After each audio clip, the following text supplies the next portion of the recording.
Hey guys, it's Jeremy here on Metal Music Meltdown, back on another video. We're here for today, guys, is another album review. Discovered checking out the band Glowing Brain. They're a trio out of Oakland, California. I came across them on Instagram. I kind of dug their page, so I gave them a follow. And I found out they had a new album dropped just last month. One of the guys from the band messaged me on Instagram thanking me for following them and asked me if I wanted to check out their new album. So I'm like, sure, I'm always down to review new stuff and check out new bands. And I was meaning to check out their stuff because they came across, like I said, on Instagram. So they just had an album drop on May the 9th of 2025 called Memory Distortion. And again, the band's Glowing Brain. And like I said, the trio out of Oakland, California. The easiest way to describe their sound, I would say, is punk and roll. Kind of a rock and roll vibe and essence, with a heavy punk influence and vocal delivery. So if you like bands like Motorhead, definitely hear a heavy Motorhead influence in this band. And I think this is their second full length. They had another one back in 2021 called Brain Dust. And then they had an EP, I believe, called Glowing Brain back in 2018. The new album, again, May 9th, has 10 tracks in total. And I dug this album. I'm a big Motorhead fan. That's kind of what kind of drew me to check them out.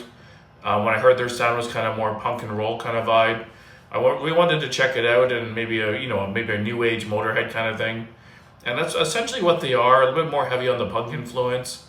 But I really dug the album, pretty fun listen. I could definitely see this band being a really fun band to see live in some little dive bar that holds like 200 or 300 people capacity. And if you want to see them live, they're out on tour this summer right now. So they're touring across the U.S. I'm in Canada, but they're across the U.S. All through July. I'm looking at the dates here. Yeah, pretty much all right across the U.S. pretty much. So if you're interested in the band, if you check them out and you like what you hear, maybe check out a date if it's close to you. Maybe check them out live. I would like to see this band live. It'd be really fun. They just seem like a really good, fun band to see live. But I really dug the sound. Overall, high tempo, again, very Motorhead-esque, a little bit heavier on the vocal, punk delivery on the vocals. A lot of bass in this album and a lot in the music. A little surprised by how heavy the bottom end was. A lot of distortion in the guitars in some songs too.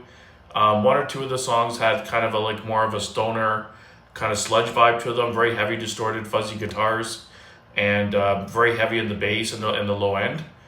But my standout tracks from the album, the opener, Long Hair Punks, was a great opener. Again, high tempo, punk and roll kind of vibe.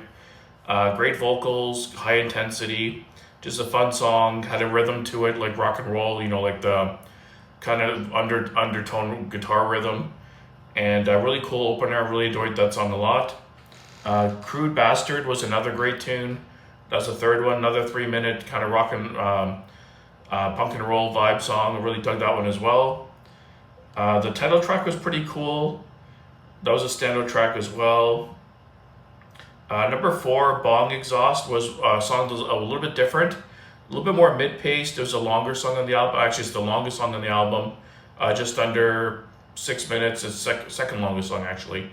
But this one was a little more mid-paced. This was the one that had the more kind of a denser feel to it, very distorted, kind of fuzzy guitar sound and tone. Very dense and like a lot of low end, a lot of distortion, a lot of bass in it, and like I said, just very thick and dense sounding. But they still maintain that kind of punk attitude and delivery to it. A little bit less on the rock and roll part, but a little bit more stoner sludge kind of vibes. And I really kind of dug that song, really cool stuff. And then near the end of the album, they had a couple more kind of short 2 or 3 minute punk and roll kind of vibes. By the end of the album, I was kind of starting to feel that the songs were starting to sound a little samey, like they were kind of blending together. And then the last song did have a little bit more dimensions to it. It's Chilling Technology. Midway through the song, they did add a little bit more textures to the guitars and a little bit more layering. So it wasn't quite a straightforward punk and roll. They had a little bit more dimensions and layers to it, which I did appreciate because, like I said, by the end of the album, it started to sound a little samey to me and repetitive. But yeah, the two standout tracks in terms of being sounding a little different were actually the two longest tracks, which was Chilling technology, and bong exhaust. But overall, I think the songs I liked the best were Long Hair Punks and Crude Bastard. I think were the two best songs I liked personally. If I had to give this album a ranking out of 10, fun listen. Like I said, this is a band I would love to see live. They just have that kind of super high energy. I could see the crowd going nuts. It'd be a fun band to see live. But a rating for the album itself off the first couple listens, I'm going to give it a solid 7.25 out of 10. Really dug the album. Like I said, I would like to see a little bit more dimensions in some of the songs. Like I said, some of the songs kind of started to blend together near the end. They still sounded really good. If you're into if you like bands like Motorhead, if you like old school punk, and then blended with kind of the rock and roll kind of swagger and vibe, you'll definitely dig this music a lot. Definitely check these guys out. They're on Bandcamp. Check out their Instagram page. Give them a follow over there. And if you enjoy what you hear, please go over to their Bandcamp, pick up an album, pick up some merch. And like I said, they are touring all summer right now, guys. So see them live if you can. This is mid-June, so they're in Seattle pretty much right now. And then they're working away across the U.S. Yeah, they're playing right across New York, like Cleveland, Detroit, Chicago. They're playing right across the U.S., pretty much all the major cities. Yep, so thanks for watching, guys. If you like what you heard in the album review, please give the video a thumbs up. And stay tuned for a couple more reviews coming up. And keep it metal.